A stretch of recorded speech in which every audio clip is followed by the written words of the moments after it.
Praise the lord. ప్రభువైన అయిన యేసుక్రీస్తు నామంలో మీ అందరికీ వందనాలు తెలియజేస్తున్నాను. ఈరోజు దేవుని వాక్యమును మనము చదువుకుందాం. 2వ దినవృత్తాంతములు 29వ అధ్యాయము 29వ వచనం. వారు అర్పించుట ముగించిన తరువాత రాజును అతనితో కూడానున్న వారందరూ తమ తలలు వంచి ఆరాధించిరి. ప్రియమైన దేవుని బిడ్డలారా, ఇక్కడ భక్తుడైనటువంటి ఒక మహారాజు కనబడుతూ ఉన్నాడు. ఆయన పేరు హిజ్కియా. హిజ్కియాలో అనేకమైనటువంటి గుణాలు ఉండడం మనం చూస్తూ ఉన్నాం. ఆయన యొక్క రాజనీతి కానివ్వండి, లేక దేవుని ఆరాధించే విషయం కానివ్వండి, లేక ఆయన దేవుని ఎడల కలిగి ఉన్నటువంటి ఆసక్తి కానివ్వండి, అనేక పర్యాయములు మనం చదివి ఉంటాం, మనం విని ఉన్నాం. అయితే హిజ్కియాలో ఉన్నటువంటి ఇంకొక గొప్ప ప్రాముఖ్యమైన విషయాన్ని మీతో పంచుకోవాలని ఆశపడుతూ ఉన్నాను. అదేమిటంటే, దేవుణ్ణి ఆరాధించే సమయంలో దేవునికి నైవేద్యములు అర్పించేటటువంటి సమయంలో జరిగినటువంటి ఒక ప్రాముఖ్యమైన విషయాన్ని ఇక్కడ మనము చదువుతూ ఉన్నాం. వారు బలులు అర్పించడం ముగించిన తర్వాత రాజు అనగా హిజ్కియాయు అతనితో కూడానున్న వారందరూ తమ తలలు వంచి దేవుణ్ణి ఆరాధించేవారు. దేవుని సన్నిధికి వెళుతున్నటువంటి ప్రతి ఒక్కరూ కూడా హిజ్కియాలాగా ఉండాలని నా యొక్క మనవి. ఎందుకంటే ప్రియమైన దేవుని బిడ్డలారా, మహారాజు అనగా యోధా వారిని పరిపాలిస్తున్నటువంటి ఒక గొప్ప రాజు, గొప్ప ధనవంతుడు. అటువంటి వ్యక్తి దేవుణ్ణి ఆరాధించే టైములో తాను తగ్గించుకుని తన తల వంచి, ఒక మహారాజు దగ్గర అందరూ వచ్చి తలలు ఉంచుతారు తప్ప రాజు ఎవరి దగ్గర తలలు ఉంచడు. అటువంటి వ్యక్తి దేవుని దగ్గర తన తల వంచి దేవుణ్ణి ఆరాధిస్తూ ఉన్నాడు. ఈరోజు మనం దేవుని సన్నిధిలో ఆరాధన చేసినప్పుడు తల వంచి ఆరాధిస్తున్నామా?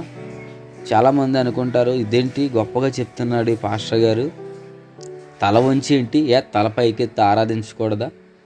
ఆకాశం వైపు కనులెత్తి చూడమంటున్నాడు కదా దేవుడు. దావీదు భక్తుడు కూడా అంటున్నాడు, ఆకాశం వైపు నా కనులెత్తి చూచున్నాను, నాకు సహాయం ఎక్కడి నుండి వచ్చును, లేకపోతే కొండల తట్టు కనులెత్తున్నా అంటే పైకి చూస్తున్నాం కదా, దేవుని వాక్యమే చెప్తుంది పైకి చూడమని, ఇదేంటి తలలోంచుకోమంటున్నారు అని మీరు అనుకోవచ్చు. కానీ దేవుని యొక్క వాక్యము యొక్క ఉద్దేశము ఇక్కడ తల వంచమంటే నీ ఫిజికల్గా తల వంచడం కాదు, నిన్ను నువ్వు తగ్గించుకోవాలి.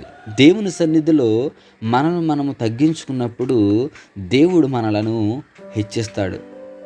అంతే తప్ప నాకేంటి, నేను మంచి స్థితిలో ఉన్నాను, మంచి ఉద్యోగంలో ఉన్నాను, మంచి యొక్క కుటుంబంలో నేను జన్మించాను, మంచి శాలరీ నాకు ఉంది, నేను దేవుని సన్నిధిలో నన్ను నేను తగ్గించుకోవటం ఏంటి అని అనుకుంటే దానికంటే మూర్ఖత్వం మరి ఒకటి లేదు అని చెప్పడంలో నేను అతిశయించను.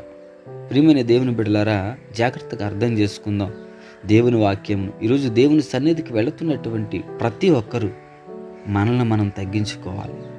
వాక్యం వింటున్న మీరైనా, వాక్యం చెప్తున్న నేనైనా, ఎవరమైనా దేవుని సన్నిధిలో దేవుని ఎదుట తగ్గించుకుని ఉన్నప్పుడు దేవుడు గొప్ప ఆశీర్వాదమును మనకు అనుగ్రహించబోతున్నాడు. అందుకనే యేసయ్య నరావతారిగా ఉన్నప్పుడు అంటాడు కదా, తన్ను తాను తగ్గించుకున్నవాడు హెచ్చింపబడును, తన్ను తాను హెచ్చించుకున్నవాడు తగ్గింపబడును అని.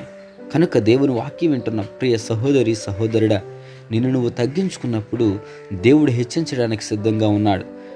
హిజ్కియా మరణకరమైన పరిస్థితి నుంచి తప్పించబడ్డాడు అంటే, గర్భఫలం లేనటువంటి హిజ్కియా జీవితంలో చక్కని కుమారుడు అనుగ్రహించబడ్డాడు అంటే దానికి కారణం ఒకటే, హిజ్కియా దేవుని సన్నిధిలో తన్ను తాను తగ్గించుకున్నాడు గనక. ఈరోజు నీ జీవితంలో ఏ లోటు కలిగి నువ్వు ఉన్నావో నాకైతే తెలియదు, కానీ ఆ లోటు పూడ్చబడాలి అంటే, ఆ లోటు తీర్చి నువ్వు సంతోషంతో ఉండాలంటే దేవుని సన్నిధిలో నిన్ను నువ్వు తగ్గించుకో.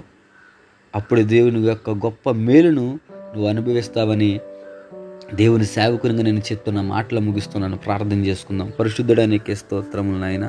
నిజమే, మమ్మల్ని మేము తగ్గించుకున్నప్పుడు ప్రభువా, నువ్వు గొప్ప మేలు దయచేసేవాడివి.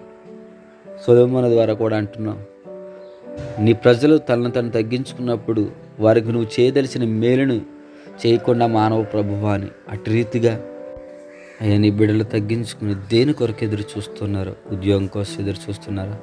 గృహం కొరకు ఎదురు చూస్తున్నారా? వివాహాల కొరకు ఎదురు చూస్తున్నారా? లేక నీ బిడ్డల రక్షణ కొరకు ఎదురు చూస్తున్నారేమో నాయన. తగ్గించుకుని ప్రతి ఒక్కరి జీవితంలో కొద్దుగా ఉన్న సమస్తమును మీరు అనుగ్రహించండి.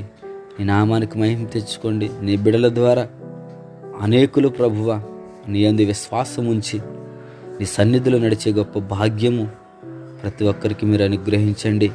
మీ నామానికి మహిమ తెచ్చుకోండి. ప్రతి ఒక్క బిడ్డ హిజ్కియాలాగా ప్రభువా మారి నేను గణపరిచే గొప్ప భాగ్యము మాకు అందరికీ అనుగ్రహించి మహిమ పొందమని నజరేయుడైన యేసుక్రీస్తు నామములో అడిగి వేడుకుంటున్నాం పరమ తండ్రి.